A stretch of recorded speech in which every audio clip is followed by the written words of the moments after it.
name's Randy McAtee, and today I'm going to do a brief video review of the Kodak 35 rangefinder, which I have right here. And I picked this up at a garage sale recently, and I thought, well, I'll throw some expired Tri-X film, 1990-ish, in there and take a few shots and see how it does. So, and I shot maybe 10 or 12 images and developed them. So here's my take on this. It's kind of a cool camera. I like the way that it looks, at least in the front, because it's so unusual. This is the rangefinder apparatus here.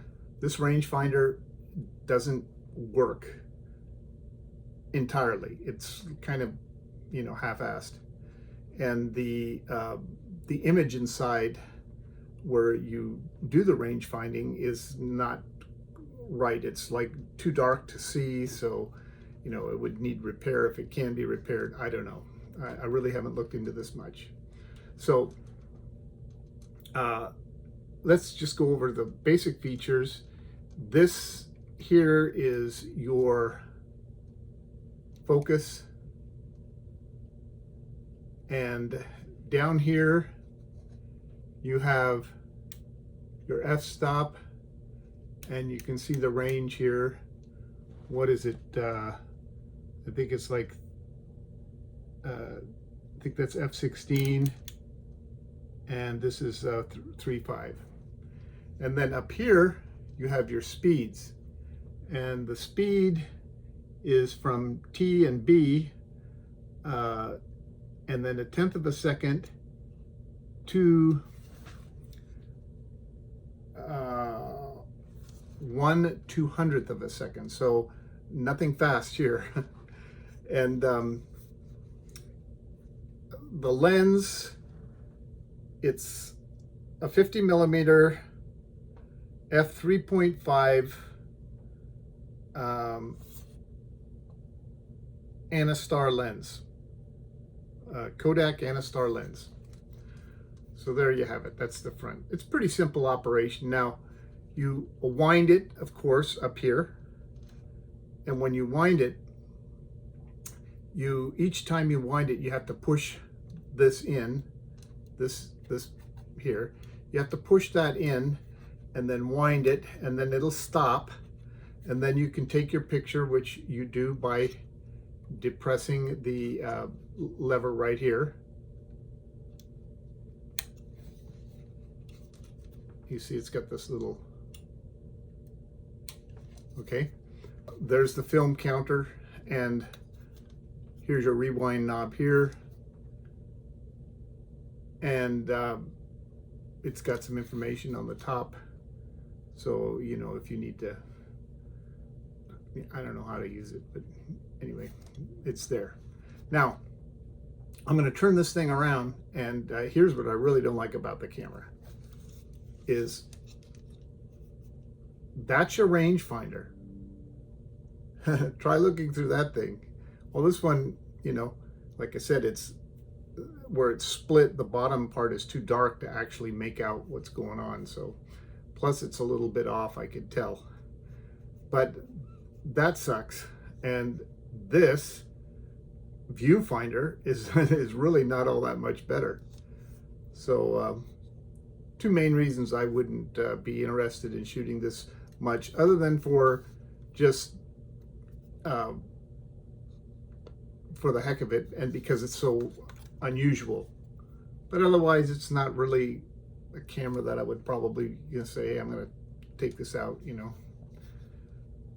But I do like it. Now, here's how it opens. It's got this lever at the bottom, and you twist it. Okay, and when you twist it, voila. Now, I'm not going to put the film in, but because it's pretty straightforward. You put your film canister in here, you take it over the back, and then you put it in to the little slot right here. Then you wind it. Of course, you make sure that your film is engaged in these gears. here, and it's pretty simple. The only thing is that I will tell you that this here, for some reason, when I put the film in, I was having a hard time for it, getting it to catch, and it was being a little bit difficult. But I did get it, and you know, I'm just too lazy right now to show you, how to do it. But I think it's pretty simple and pretty straightforward. After you put the film in, you put the back on, and then you twist this. Oop. Okay, it's not engaged here. You hear that little click, and that's it. And then after the film is in, that's when you wind, and then it'll stop, and then you click the shutter, and you do that about 3 times. You push this down, wind, click the shutter, and that's all there is to it. When you rewind, what I did was, if I remember right, I think I had to lift this up. No.